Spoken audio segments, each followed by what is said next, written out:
Our next speaker, inshallah, will be Mohammed Maazuddin, and the title of his presentation will be The Forgotten Dawah of the Prophet sallallahu alaihi wasallam. So I welcome Mohammed Maazuddin to the stage.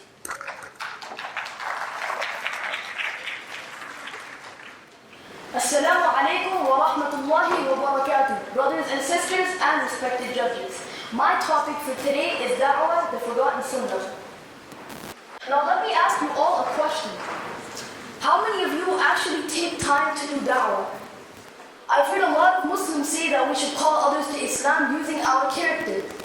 I agree with this, but did our Prophet just call people using his character?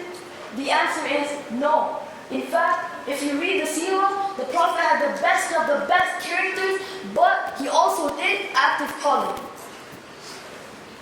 We spend so much time and effort in our college, university, and daily living, but we forget about our deen and our prime responsibility that Allah subhanahu wa ta'ala has bestowed upon us, which is Dawah.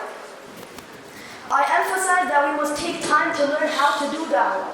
I recommend everyone to read the book Dawah, the Lost Art of the Call to Islam by Sheikh Khalid, or do Dawah courses. Learn social media techniques, which I will be talking about in my later slides. And take time from your busy lives and learn this forgotten sunnah of Dawah. What does the Quran say about Dawah? The Quran says in Surah Fussilat, ayah number 33, Bismillahir Rahmanir Rahim.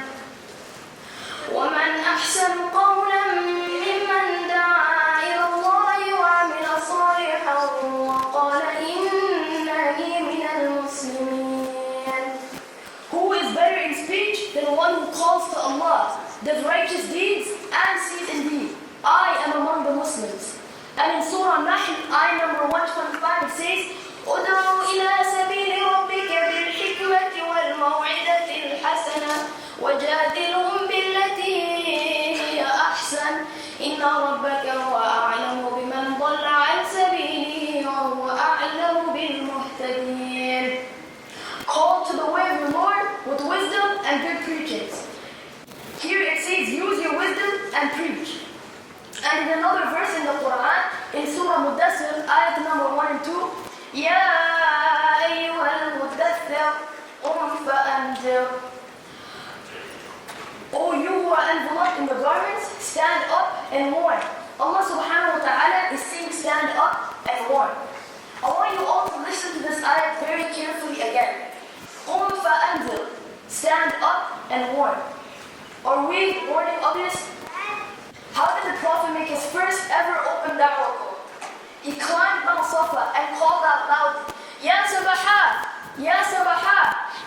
You can only say this when there is an emergency or there is a critical problem. Everyone who heard this came to hear the voice of the Prophet ﷺ. Muhammad ﷺ says, I am here to warn you of a severe punishment.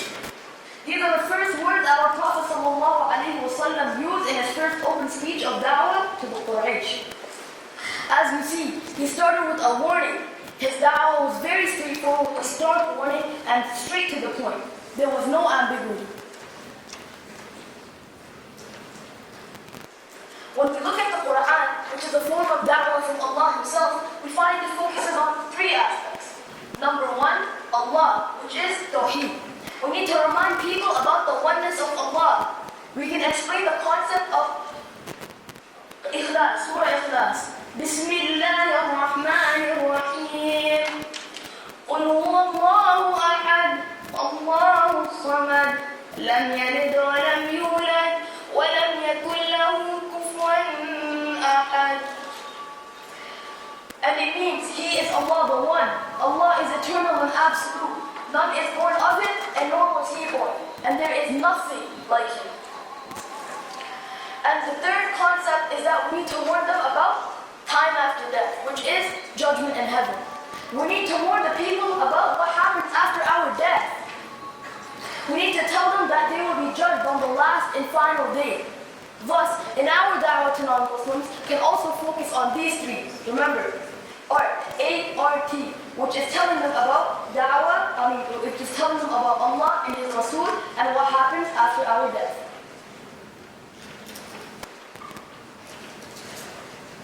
Oftentimes, many Muslims decide to tell the world about Islam, but do it in a way that causes more harm than good.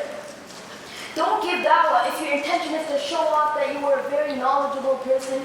Make sure your intention is to please Allah subhanahu wa ta'ala. Giving da'wah is essentially a special mission to invite people to worship Allah according to the way that He wants to be worshipped. You are delivering a message of truth and showing others how to follow it. The purpose of da'wah is not only to spread the knowledge of Islam, but to grow closer to Allah yourself.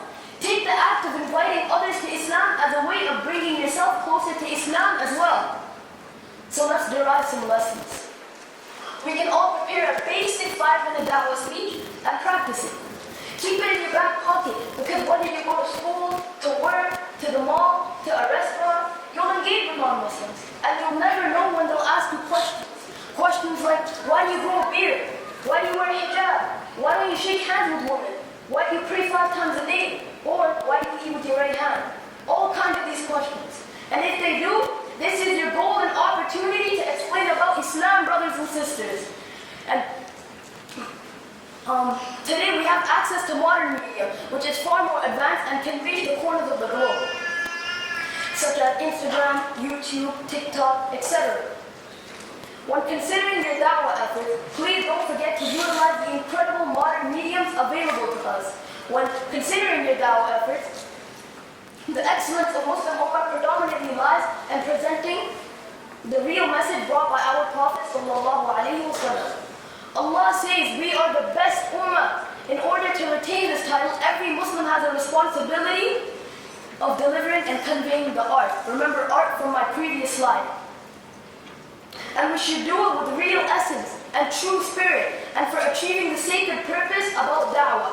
We need to utilize all possible means in this world, including modern media and modern ways of technology. I hope you all can take one thing away from this presentation. That would be da'wah of Mount Safa. We need to do, and I hope everyone starts doing open da'wah using today's Mount Safa, which is social media. Jazakumullahu khairan. Assalamu alaikum wa rahmatullahi wa barakatuh.